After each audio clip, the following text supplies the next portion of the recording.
मध्य प्रदेश में बीते एक दशक में सबसे ज्यादा जिस घोटाले की चर्चा हुई वो था व्यापम। व्यापम में कई बड़े रसूखदार सलाखों के पीछे गए, कई अभ्यर्थी और उनके माता पिता को जेल की हवा खानी पड़ी। अब व्यापम की तरह ही नर्सिंग कॉलेज घोटाला लगातार सुर्खियों में है। वैसे तो मामला 2021 से जानकारी में आया था, लेकिन सीबीआई अफसरों की संलिप्तता के बाद मामले ने तूल पकड़ लिया है। टीवी 9 भारतवर्ष की पड़ताल में हम आपको बता रहे हैं कि आखिरकार 2-3 कमरों में कैसे नर्सिंग कॉलेज चल रहे थे। ये तस्वीर आप देख रहे हैं जहां पर Bhopal public high secondary school दिखाई दे रही है और ये लंबे वक्त से स्कूल तकरीबन 25-30 सालों से ये स्कूल चल रहा है, मगर इसी स्कूल की आड़ में एक नर्सिंग कॉलेज भी खोल दिया गया जिसमें 3 से 4 कमरे दे दिए गए। वरना मानकों की बात की जाए तो 23,000 स्क्वायर फीट का इलाका चाहिए, एक बड़ी सी लैब चाहिए और उसके बाद 100 बेड का हॉस्पिटल।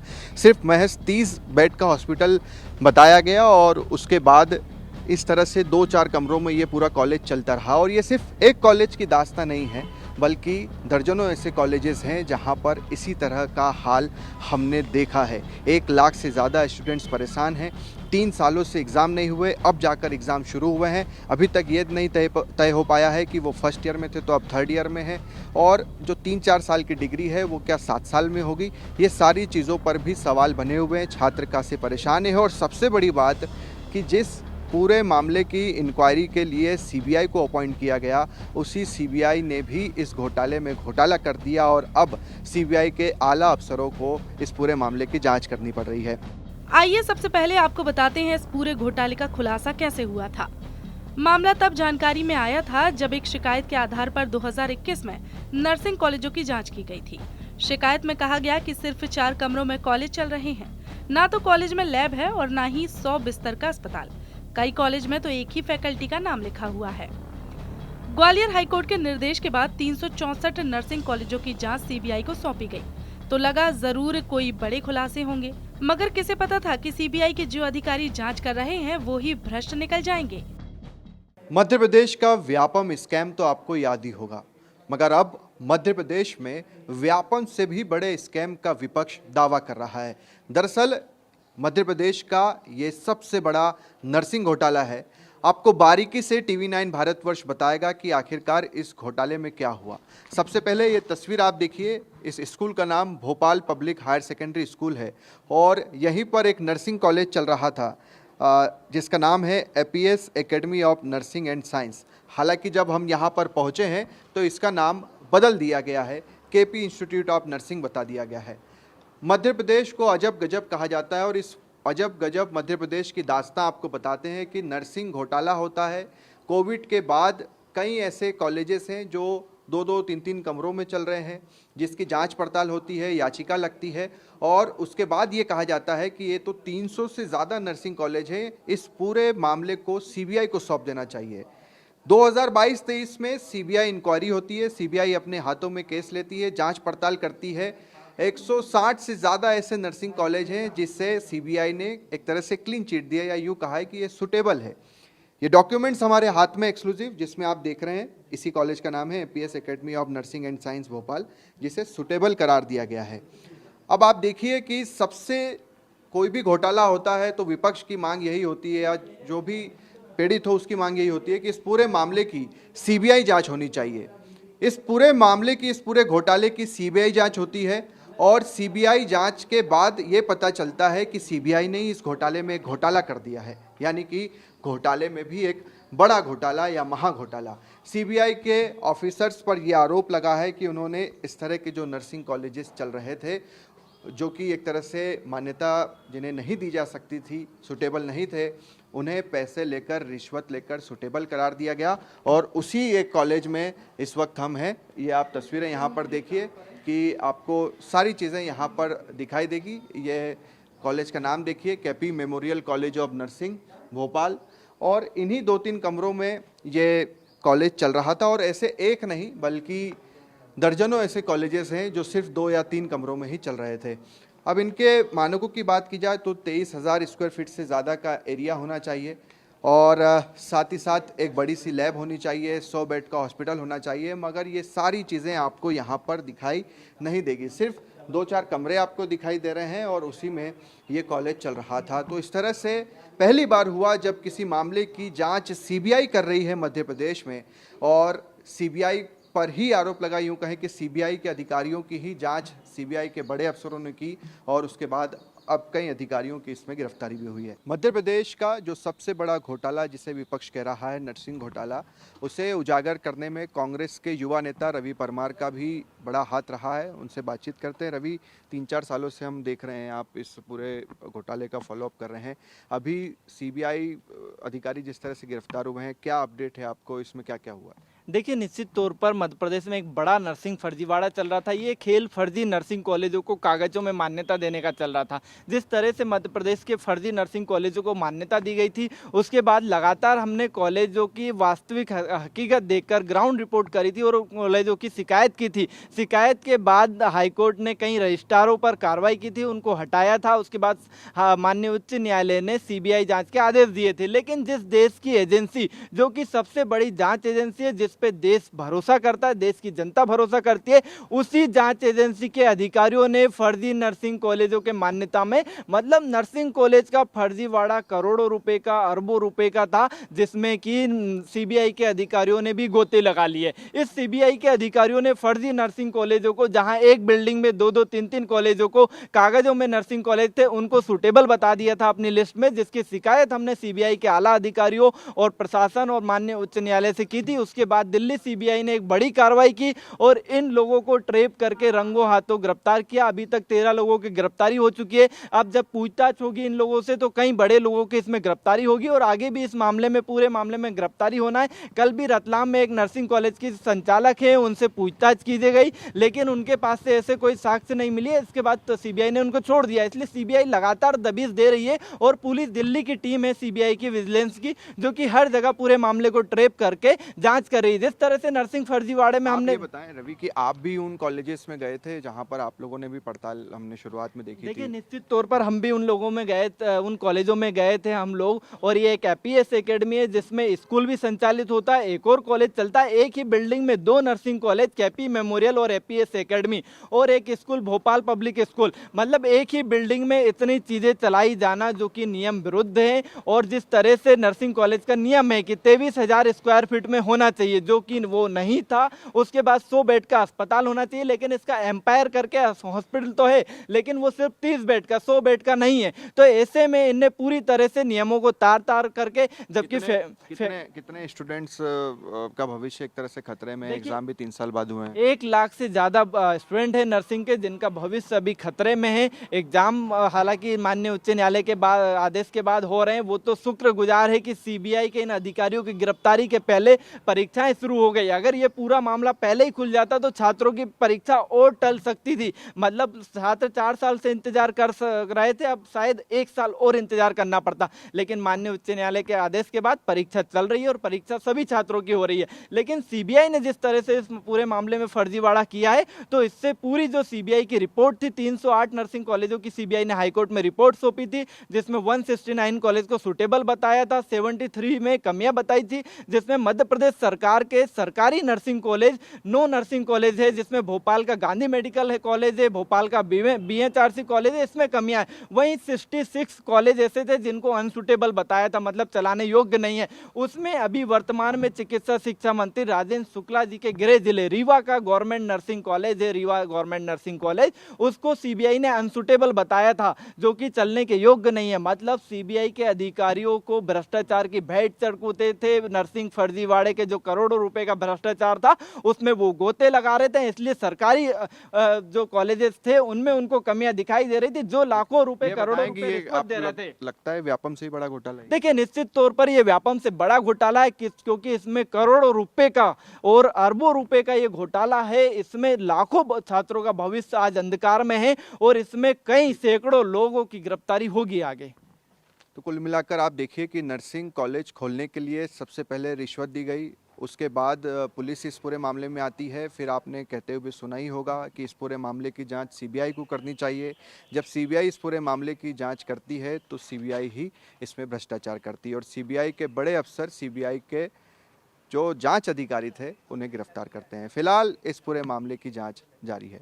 मामले में सीबीआई की ओर से सिर्फ जानकारी उपलब्ध कराई गई कि 13 लोगों को गिरफ्तार किया गया है, जिसमें कुछ सीबीआई के अफसर भी शामिल हैं। मामले में विभाग की ओर से चुप्पी साध ली गई है। वहीं सरकार का कहना है कि सीबीआई अपनी जांच कर रही है। कुल मिला के जांच गहराई तक जानी चाहिए और जो वास्तविकता है वो सामने आनी चाहिए। हम लोग तो जीरो टॉलरेंस पर काम करने वाले लोग हैं, जिससे कि साफ तरीके से एजुकेशन सेक्टर को कम से कम हम साफ़ सुथरा कर सकें। उसमें हम लोगों का ये प्रयास था कि जो 20, 21, 22 और 22-23 के एग्ज़ाम बच्चों के साल ख़राब ना हो और उनको एग्ज़ाम देने के लिए परमिट किया जाए, तो वो हाई कोर्ट से निर्णय के बाद वो एग्ज़ाम दे रहे हैं, उनकी परीक्षाएं हो रही हैं। तो उनकी परीक्षाएं हो जाएंगी तो वो क्लियर हो जाएंगे जो जैसा योग्य होगा, और उसके बाद जो प्राइवेट नर्सिंग कॉलेजेस हैं वो अपग्रेड अपने को वो कमियां दूर करें, जिससे कि वहाँ पर एडमिशन हो सके। अदरवाइज़ एडमिशन भी नहीं होगा वहाँ। तो संस्थाएं तो अब मान्यता तभी होगी जब वो अपनी डिफिशिएंसी को समाप्त करें और सुटेबल की कैटेगरी में आए। कांग्रेस का आरोप है कि ये तो व्यापम से भी बड़ा घोटाला है। जांच सबसे पहले इस बात की होनी चाहिए कि आखिर इन फर्जी कॉलेजों को अनुमति किस मंत्री ने दी। अब उन बच्चों के भविष्य का क्या होगा जिन्होंने 3 साल से परीक्षा ही नहीं दी है। तो पहला विषय यह है कि भ्रष्टाचार किस स्तर पे है। आज पूरी तरह से जंगल राज चल रहा है। ये डबल इंजन की सरकार का हाल है। इतना बड़ी संख्या में यहाँ अभ्यर्थियों का, छात्रों का भविष्य अंधकार में चला गया। 4 साल हो चुके हैं। इतना बड़ा स्कैम है, इतना बड़ा मामला है, लेकिन कोई इसमें अभी तक कोई कार्रवाई ऐसी नहीं हुई है। किसने परमिशन दी थी हम सब जानते हैं।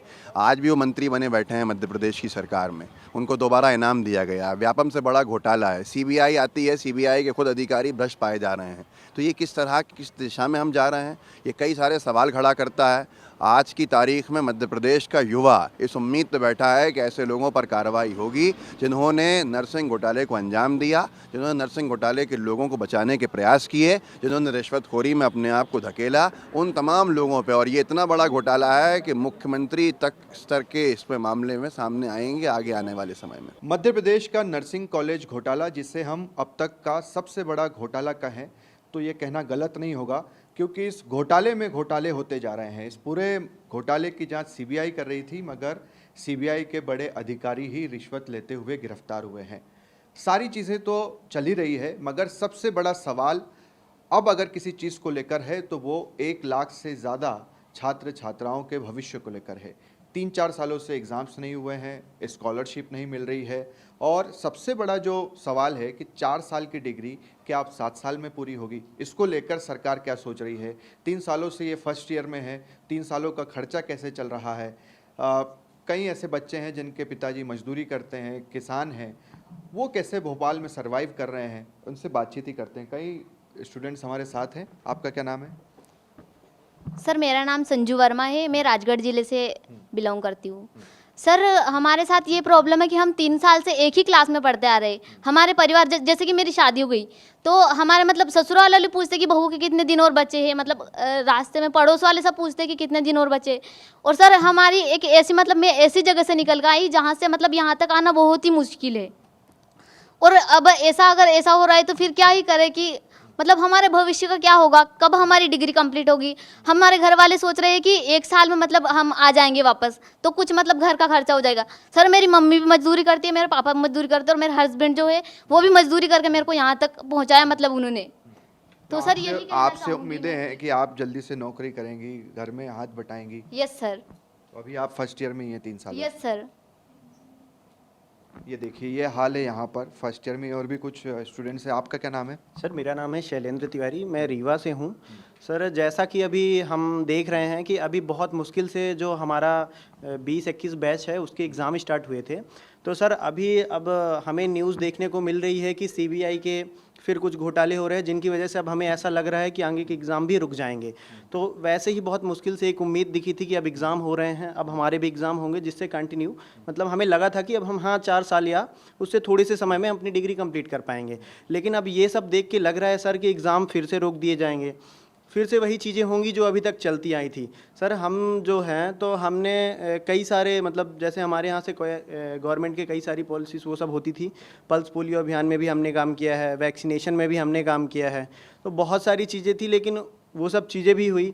और गुजारा कैसे चल रहा है आप लोगों का? घर में आप लोग पैसे लेते हैं, घर में बताते हैं कि आप लोग अभी भी फर्स्ट ईयर में ही हैं, आप लोगों के एग्जाम्स होल्ड पर हैं? ये बहुत बड़ी समस्या है। घर वालों को लगता है कि अगले आने वाले साल में हम कंप्लीट कर जाएंगे। तो 3 साल हो ही गए हैं, चौथे साल में तो आपकी डिग्री पूरी होना चाहिए। जी सर, वही सबसे बड़ी प्रॉब्लम है। घर वाले कहते हैं कि कब होगी तुम्हारी डिग्री कंप्लीट, और हमें नहीं लगता कि हमारी यूनिवर्सिटी 4 साल में हमें हमारी जो डिग्री दे पाएगी। हमारे देखते देखते कई सारी वैकेंसीज सर निकल चुकी हैं, और इसी उम्मीद में है कि कब हमारे एग्ज़ाम होंगे। कैसे आप लोग खर्चा ले रहे हैं, कैसे? सर बहुत मुश्किल से चल रहा। अब आपको बताएं सर, हमारे ही बैच के कई सारे ऐसे बच्चे हैं जो कहीं और जॉब करने लगे हैं। सर हॉस्पिटल में हम वर्क नहीं कर पा रहे क्योंकि एग्ज़ाम तो हुए नहीं हैं। अब तो कई सारे ऐसे बच्चे हैं सर, जैसे घर से पैसों का दिक्कत होता है, तो बहुत सारे ऐसे बच्चे हैं जो किसी और सेक्टर में काम करने लग गए हैं सर। देखिए ये स्थिति बन रही है, और भी कुछ स्टूडेंट्स हैं। आपका क्या नाम है? जी, मेरा नाम अनुराग शुक्ला, मैं सीधी जिले का रहने वाला हूँ। ये स्कॉलरशिप वगैरह मिली आप लोगों को अभी 3 साल जी, से? जो स्कॉलरशिप तो दूर की बात है, हमें कोई उम्मीद ही नहीं दिख रही किसी भी रास्ते में जाने के लिए। हमें हमारे ऊपर जो घोटालों का पहाड़ टूट पड़ा है, हम घोटालों के बोझ तले दबे हुए हैं। हम एक तरह से कहे जाए तो जीवन बचाने वाले बीएसएफ हैं, और हमें बीएसएफ को घोटाले के पहाड़ पर दबा दिया गया है। हम किसी लायक नहीं रहे। अब हमारे पास कोई उम्मीद नहीं है कि हम जीवन में आगे क्या कर पाएंगे, और हमारी सफलताएं कहाँ मिलेगी। हमें तो डिग्री क्या, अभी तो फर्स्ट ईयर की एग्ज़ाम तक नहीं हुए, डिग्री की उम्मीद हम कैसे कर सकते हैं सर? घर वालों से आप क्या करते हैं? आपके पिताजी? हमारे पिताजी किसान हैं, हम भी एक मध्यम वर्गीय परिवार से हैं। और उनको सब पता है इस पूरे प्रकरण के मामले में, और क्या कहते हैं? वो आपसे कहते होंगे कि अरे अब तो बहुत टाइम हो गया, आप कुछ दूसरा काम करो, छोड़ो इसे? उन्होंने भी उम्मीदें लगाकर हमें यहाँ भेजा था, लेकिन उनकी उम्मीदें भी टूट चुकी है अब तो। और हम खर्चा चलाने के लिए कई अन्य जगहों पर, दुकानों पर, कहीं बाइक सर्विसिंग के दुकानों पर काम करते हैं और अपना खर्चा चलाते हैं। तो इस तरह से हम पर ये दुखों का पहाड़ टूटा हुआ है। तो मैं तो गवर्नमेंट से यही कहूँगा कि मतलब हम बच्चों को अगर दबाया जा रहा है, और शिक्षक को भी दबाया जाता, क्योंकि हम बच्चे दबे तो शिक्षा दबी, और शिक्षा दबे तो भविष्य दबा, तो हम कमज़ोर होते जा रहे हैं। वैसे देखिए ये स्थिति बनी हुई है। सरकार को इस मामले में बहुत ही गंभीरता से सोचने की ज़रूरत है कि जो छात्र छात्राएं एक तरह से नर्सिंग कॉलेज में आए थे, आज वो क्या काम कर रहे हैं। जैसा कि छात्र बता रहे हैं कि कहीं पर पार्ट टाइम जॉब कर रहे हैं, गाड़ी की दुकानों पर काम कर रहे हैं, और भी कुछ स्टूडेंट्स हैं, उनसे भी बातचीत कर लेते हैं। आपका क्या नाम है? सर मेरा नाम प्रिया यादव है, मैं यूपी से बिलोंग करती हूँ। और मेरा ये कहना है कि सर सरकार को एक्शन लेना चाहिए, क्योंकि जो नर्सिंग के स्टूडेंट्स हैं उनके साथ बहुत लापरवाही हो रही है। क्योंकि सर कुछ वैकेंसीज ऐसी होती हैं जो हमारे एज के टाइम पे वो निकल चुकी हैं, और हमारे 4 साल जो हैं सर, वो जो 4 साल की डिग्री है वो हमारी 8 साल में पूरी होगी क्या? तो उसके लिए गवर्नमेंट एक्शन लेना, या फिर हमको वैकेंसी के लिए और अलग से टाइम दे, हमारी एज बढ़ाए। उसके लिए क्या हमारा जीवन बर्बाद करेगी सरकार? बिल्कुल। और भी कोई लोग आप लोगों में से जो बात करना चाहता हूँ। आपका क्या नाम है? सर मेरा नाम स्नेहा साहू है। हाँ, इसमें आपके पिताजी क्या करते हैं? मेरे पिताजी भी एक हम लोग भी एक मध्यम वर्ग से बिलोंग करते हैं। पिताजी बहुत ही मुश्किल कंडीशन में मुझे यहाँ भेजा है कि मैं 4 साल में अपना कोर्स कंप्लीट करूँगी। मैं भूल के आई थी कि उसके बाद आगे का मैं देखूँगी और मदद करूँगी करके, लेकिन अब 4 साल में हमारा कोर्स कंप्लीट होना बिल्कुल नामुमकिन सा लग रहा है। उसके बाद फिर पढ़ाई का ही अभी कंप्लीट नहीं हो रहा है, तो आगे की वैकेंसीज़ के बारे में स्टडी करना, और पैसों को लेके भी, क्योंकि बहुत ज़्यादा कंडीशन बेकार है अभी। तो इन सब में यहाँ पर रहना भोपाल में, और उसके बाद पढ़ना बहुत ज़्यादा मुश्किल हो रहा है सर। देखिए तो ये हर छात्र छात्रा की ही ये कहानी हो गई है, और एक जैसी ही कहानी है। सभी मध्यम वर्गीय परिवार से आते हैं, और सरकार से सिर्फ और सिर्फ यही सवाल कर रहे हैं कि आखिरकार उनका परिवार अब उन्हें और कितना पैसा देगा। और जो सबसे प्रमुख सवाल है कि जो 4 साल की उनकी डिग्री है, क्या वो 8 साल में होगी? परीक्षाएं अभी तक नहीं हुई है, और जो इस घोटाले की सीबीआई जांच कर रही थी, उसमें भी जो चीज़ें हमें दिखाई दी है कि घोटाले में घोटाला, इसे आप कहें तो गलत कहना नहीं होगा। बहरहाल इन सारी चीज़ों के बीच सरकार को इन छात्र छात्राओं के भविष्य के बारे में सोचने की गंभीरता से ज़रूरत है, क्योंकि सवाल सिर्फ चंद छात्र छात्राओं का नहीं बल्कि 1 लाख से ज़्यादा स्टूडेंट्स का है। कैमरा पर्सन मुकेश के साथ शुभम गुप्ता, TV9 भारतवर्ष, भोपाल।